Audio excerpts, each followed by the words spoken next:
I discovered my sister, slept with my boyfriend in college, cut them all off, and went my own way. Years later, Mom said I must invite my sister or the whole family skipped my wedding. When Daniel proposed to me, I felt like my life had finally hit a stride. We'd been together for 4 years, and he's everything I ever wanted in a partner: supportive, kind, patient, and funny. Our relationship felt like a fresh start for me after some rocky years with family and trust issues. So when we started planning our wedding, I was determined to make it a day of joy, love, and most importantly, peace. Little did I know that my mom had other plans. I come from a complicated family.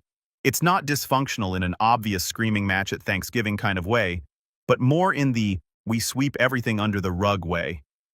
My mom is the kind of person who hates conflict so much that she ends up creating it by trying to force everyone to get along.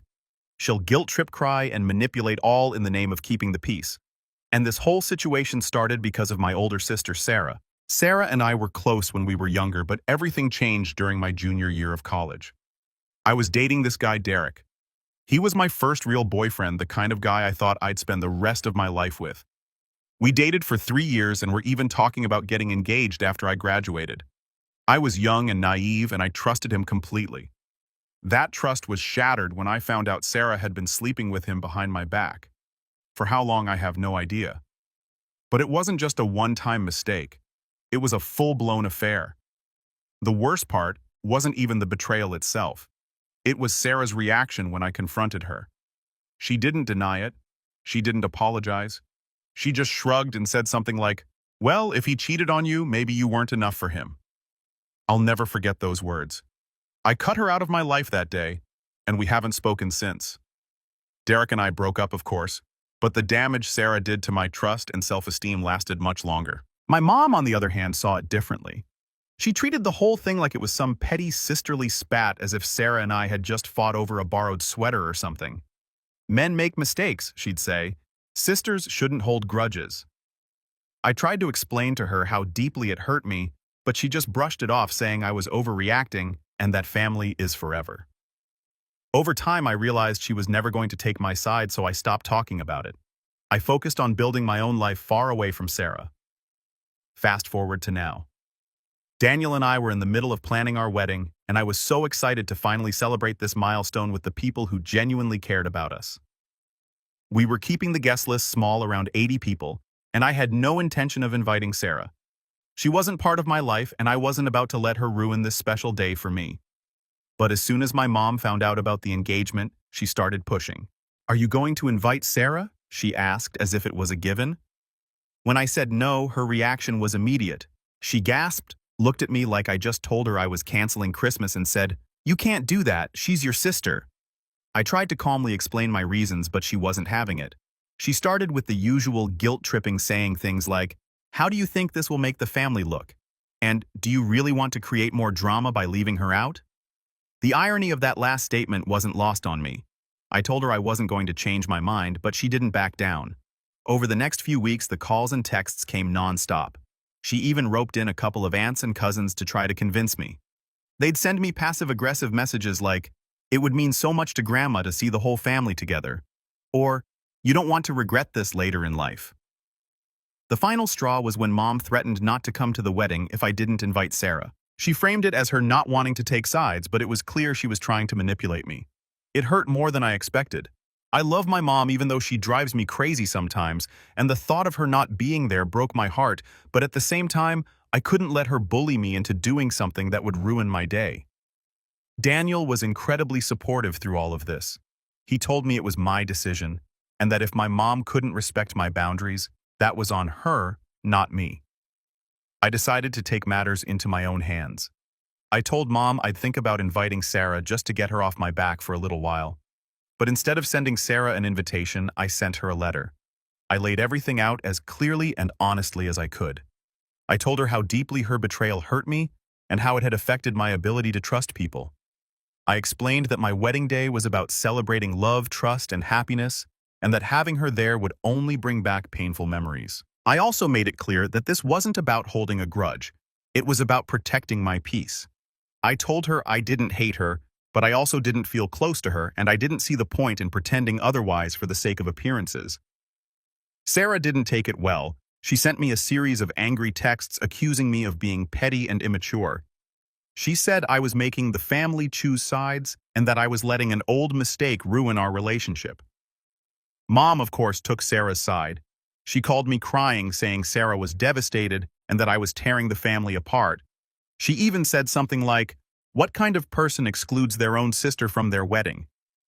At that point, I was emotionally drained. I told Mom I wasn't going to argue about it anymore and that my decision was final. She didn't like that answer and kept trying to guilt me, but I stopped responding. It wasn't worth the stress. The wedding day came, and honestly, it was perfect. Sarah wasn't there, and while Mom gave me the cold shoulder for most of the day, I didn't let it ruin anything. I was surrounded by people who loved and supported me, and for the first time in a long time, I felt at peace. Daniel and I had an amazing time, and looking back, I wouldn't have done anything differently. Now that the wedding is over, the fallout has started. Sarah has been posting vague, passive-aggressive things on social media about family betrayal and how some people never move on. Mom keeps sending me long texts about how disappointed she is in me and how she's never seen Sarah this upset before. A few relatives have even reached out to tell me they think I made the wrong decision. Part of me feels guilty, but another part of me knows I did what was best for my own mental health. I've spent years trying to rebuild my self-esteem and trust after what Sarah did, and I wasn't about to let her ruin one of the most important days of my life. But now I can't help wondering, am I wrong? Should I have just invited her to avoid all this drama? Was it selfish to put my own feelings first, even if it meant upsetting my family? Update 1. It's been a few days since I posted, and I've been blown away by the responses. Thank you so much for taking the time to read my story and offer your thoughts. I've read every comment, and honestly, it's been really eye-opening. Some of you shared similar experiences, and it helped me feel a little less alone in all this. For those who think I was too harsh, I understand your perspective too. It's complicated, and I appreciate the input. Since the wedding things have continued to simmer, and honestly, I feel like I'm caught in a tug of war. My mom hasn't let up. If anything, she's doubled down on her disappointment. I got a long email from her 2 days ago, and it was a lot. She said she's still heartbroken about the whole situation and kept emphasizing how I've caused a rift in the family. The email was peppered with lines like, "I don't even recognize you anymore, and this isn't the daughter I raised." She also brought up Sarah's feelings again, saying how much I've hurt her and how Sarah is apparently devastated that I shut her out. The tone of the email was a mix of guilt-tripping and emotional manipulation. She kept mentioning how she was losing sleep over the whole thing and how she's been getting calls from extended family members who are concerned about my behavior. Honestly, it felt like she was trying to paint me as some kind of villain who's intentionally out to hurt Sarah and the family. That couldn't be further from the truth. After reading it, I just sat there staring at my laptop for a while, trying to decide how to respond. Part of me wanted to fire back and defend myself, but another part of me knew it wouldn't do any good. My mom has always been this way. Once she gets an idea in her head, there's no changing her mind. I decided to keep it short and calm. I wrote back and said that I was sorry she felt that way, but I stood by my decision. I reminded her that this wasn't about being cruel or vindictive. It was about setting boundaries and protecting my mental health. I told her that I loved her, but I couldn't keep rehashing the same argument. I thought that would be the end of it for now, but I was wrong. Mom forwarded my email to Sarah. How do I know? Because Sarah responded to me directly with another lengthy email, and it was even worse than Mom's. Sarah called me bitter and immature and said I was clinging to the past instead of trying to move forward. She accused me of being obsessed with playing the victim and said I was destroying the family dynamic for no reason. She also claimed I was being unfair to her because, according to her, Derrick was the real villain in all this, not her. That part really got to me. Yes, Derrick was a liar and a cheater, but Sarah knew exactly what she was doing. She wasn't some innocent bystander who got caught up in his web of lies. She made a choice to betray me, and she's never once taken accountability for it.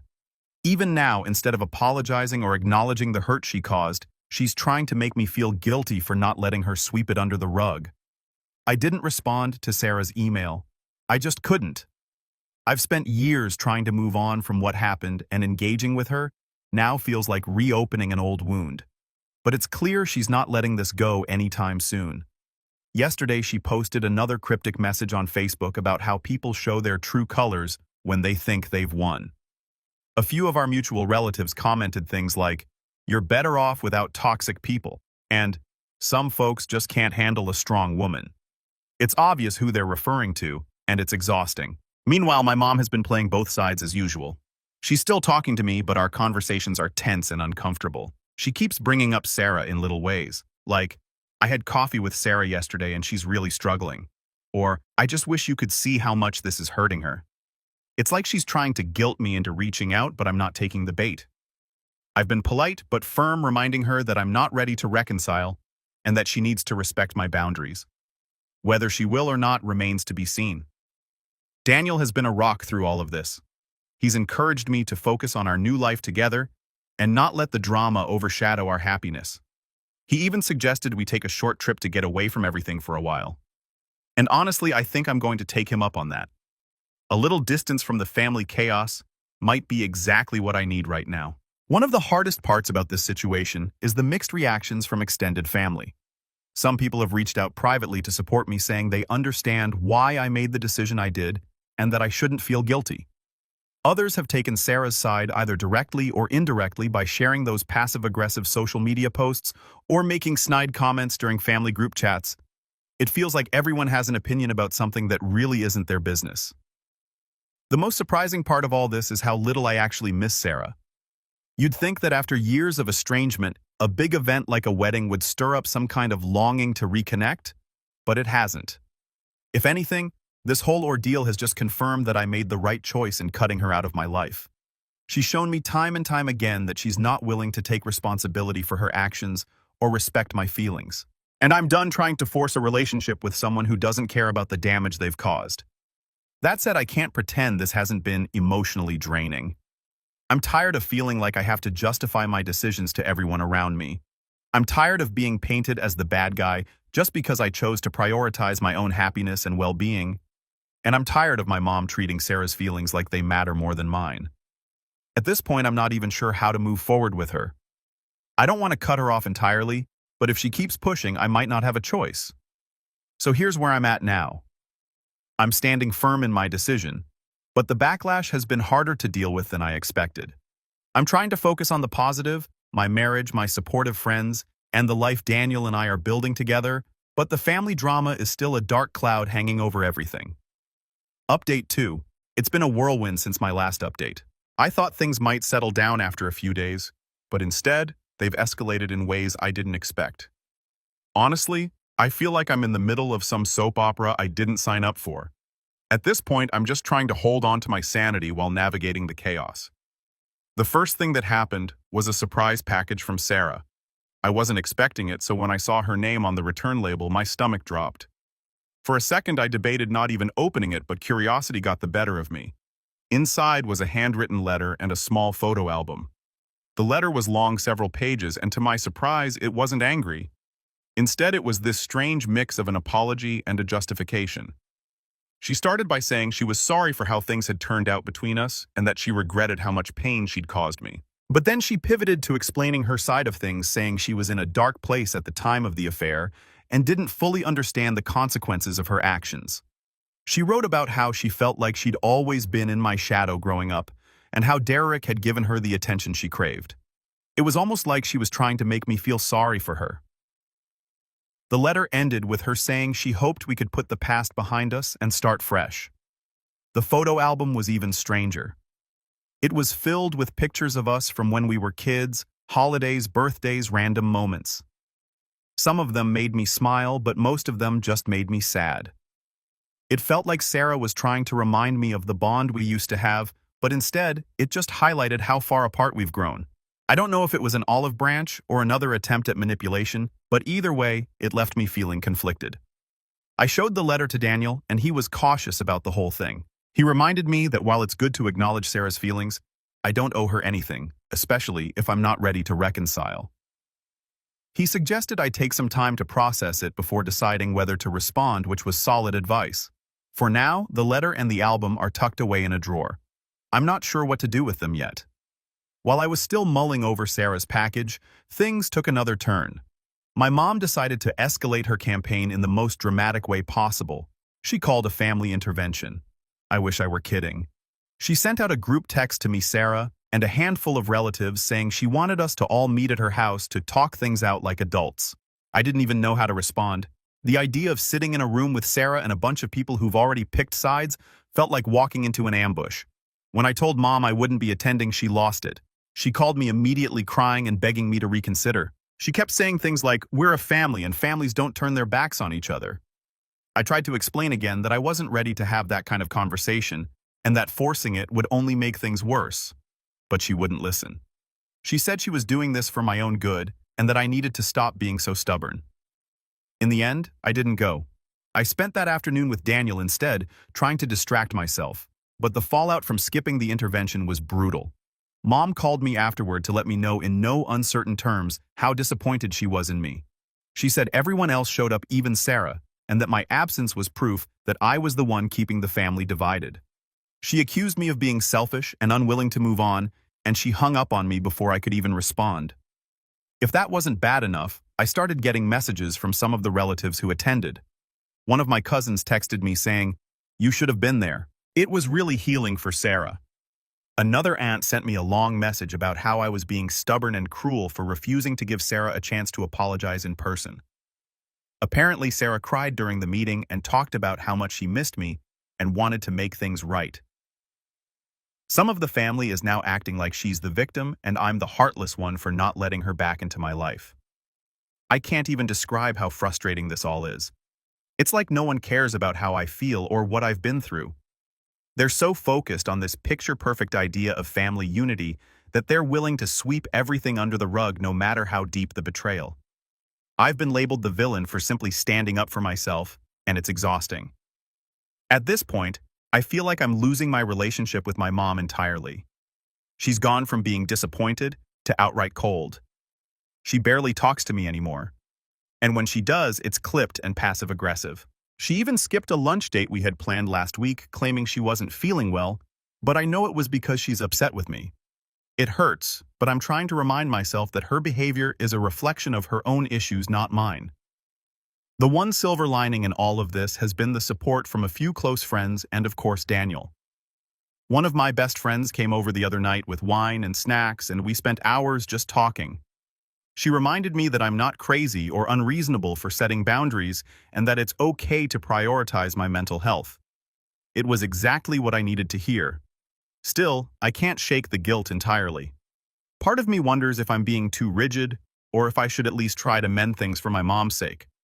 But then I think about how much effort I've put into healing over the years and how much it would set me back to let Sarah back into my life without a genuine apology and accountability from her. And honestly, I don't think she's capable of that. So here I am, caught in the middle of a storm I didn't ask for. I'm standing firm in my decision, but the pressure is relentless. My mom is distant. Sarah is playing the victim, and some of the family is siding with her. It's like I'm constantly defending myself for choosing peace over chaos, and it's exhausting. I keep asking myself if I'm doing the right thing, but deep down, I know I am. Now I'm wondering how to move forward. Should I write Sarah back and try to explain myself again? Or would that just open the door to more manipulation? And what about my mom? Is there a way to salvage our relationship without compromising my boundaries? Or is it a lost cause? At this point, I'm trying so hard to focus on my new life with Daniel, but the weight of all this family drama is hard to ignore. Thanks again for sticking with me through all of this. It helps more than you know to have a place to share and get feedback. Update 3. It's been about a week since everything spiraled and I finally feel like I can breathe again. So much has happened, and while I'm not proud of how messy things got, I'm relieved it's over. This will probably be my last update because I've made a decision that I know is final. I've chosen my peace and I'm not looking back. After the family intervention and Sarah's letter, I tried to keep my distance. I focused on work, spent time with Daniel, and avoided my phone as much as possible. But as you can imagine, the drama didn't stop just because I ignored it. My mom kept calling and texting, insisting that I at least hear Sarah out. She even offered to have a smaller sit-down with just the three of us, saying she was worried the larger intervention had been too overwhelming for me. I refused again politely but firmly and thought that would be the end of it. Spoiler alert, it wasn't. Last weekend, Daniel and I hosted a small dinner with a few close friends. It was supposed to be a low-key fun night, good food, good company, and no drama. Everything was going great until my phone buzzed with a notification from Facebook. I normally wouldn't check my phone during dinner, but something told me to look, and I'm glad I did. Sarah had made another post, and this one was the most targeted yet. She wrote something along the lines of, "It's sad when people can't move on and keep holding grudges over the past. At some point you have to ask yourself if they're just jealous or still hung up on what they lost." I felt my stomach drop. There was no doubt in my mind that she was talking about me. And the insinuation that I was still hung up on Derek made my blood boil. First of all, Derek is the last person on earth I'd ever want to be with again. Second, Sarah's attempt to spin this narrative of me being jealous or bitter was so ridiculous it was almost laughable. What really got me was the fact that she was escalating things publicly, dragging our dirty laundry out for the world to see. I showed the post to Daniel, who immediately suggested I block her and be done with it. He was right, of course, but something inside me snapped. I was tired of Sarah trying to control the narrative, tired of my mom enabling her, and tired of being made to look like the villain when all I'd done was protect myself. For the first time in years, I decided to confront Sarah directly. The next day, I called my mom and told her I'd meet with her and Sarah not to reconcile, but to set the record straight. She was thrilled, thinking this was my way of mending fences, and eagerly set it up at her house. I didn't bother correcting her. My goal wasn't to fix anything. It was to finally say my piece and be done with it. When I arrived, the tension in the air was thick. My mom greeted me with her usual mix of warmth and nervous energy, clearly hoping to play peacemaker. Sarah, on the other hand, looked smug, like she thought she'd already won. She didn't even wait for me to sit down before launching into her usual spiel about how much she missed me and how family is too important to let one mistake ruin everything. I let her talk, biting my tongue until she finally paused, clearly expecting me to agree or apologize. Instead, I calmly asked her about the post. She didn't even try to deny it. Instead, she doubled down, saying it was just a general observation, and that if I felt attacked, maybe it was because the post hit too close to home. She accused me of being obsessed with the past and suggested that my anger was less about her betrayal and more about me being unable to let go of Derek. That's when I lost it. I told her in no uncertain terms that this had nothing to do with Derek and everything to do with her complete lack of accountability. I reminded her that she was the one who made the choice to sleep with my boyfriend, knowing full well what it would do to me, and that she'd never once given me a real apology. Instead, she'd spent years painting herself as the victim and using our family to guilt me into forgiving her. I told her I wasn't interested in reconciling with someone who couldn't even admit they were wrong, let alone take steps to make amends. Sarah tried to interrupt, but I wasn't finished. I turned to my mom and told her I was done with the constant guilt-tripping and emotional manipulation. I said I loved her, but her refusal to respect my boundaries had pushed me to a breaking point. I made it clear that I wasn't cutting her off entirely, but I needed space and wouldn't be engaging with any more family interventions or forced reconciliation attempts. If she wanted a relationship with me, she'd have to accept that Sarah was not part of my life. At this point, Sarah started crying big, dramatic tears that I'm sure were meant to make me feel guilty. She kept saying things like, "I've tried so hard to make things right, and I don't understand why you hate me so much." But the tears didn't move me. They felt performative, like yet another attempt to manipulate the situation and turn it in her favor. When it became clear that I wasn't going to budge, Sarah's demeanor shifted. She got defensive, accusing me of being cold-hearted and unwilling to forgive. She even threw in a snide comment about how it must be nice to feel so perfect all the time. At that point, I just laughed. It wasn't a happy laugh. It was the kind of laugh you let out when you realize there's no point in arguing with someone who refuses to see reality. I stood up, told them both that I was done, and walked out. Driving home, I felt an overwhelming sense of relief. For years, I'd carried the weight of this drama, constantly questioning whether I was doing the right thing and whether I owed Sarah or my mom something more. But in that moment, I knew I didn't. I had tried to explain myself, tried to set boundaries, and tried to move forward, but they weren't willing to meet me halfway, and that wasn't my fault. Since then, I've blocked Sarah on every platform and told my mom I'd be taking a break from family events for the foreseeable future. I don't know if she'll respect that boundary, but I'm prepared to enforce it if she doesn't. Daniel has been my rock through all of this, reminding me that I have every right to protect my peace and that I'm not a bad person for walking away from toxic relationships. The irony is that I don't even feel angry anymore, just relieved. For the first time in years, I feel like I can focus on my own life without the constant shadow of family drama hanging over me. I have an amazing husband, a supportive group of friends, and a future full of possibilities. Letting go of Sarah and the part of my family that refuses to respect me feels like shedding a heavy weight I've carried for far too long. To everyone who's followed this journey and offered advice, thank you from the bottom of my heart. Your comments and insights helped me see things clearly and gave me the courage to stand up for myself. I don't know where things will go from here with my family, but for now, I'm at peace with my decision, and that to me is worth everything. Am I sad that it had to end this way? A little, but mostly I'm just relieved to be done with the drama. Life is too short to spend it tied to people who only bring you pain, no matter how much they claim to love you. If there's one thing I've learned through all of this, it's that choosing yourself isn't selfish. It's necessary. Here's to moving forward.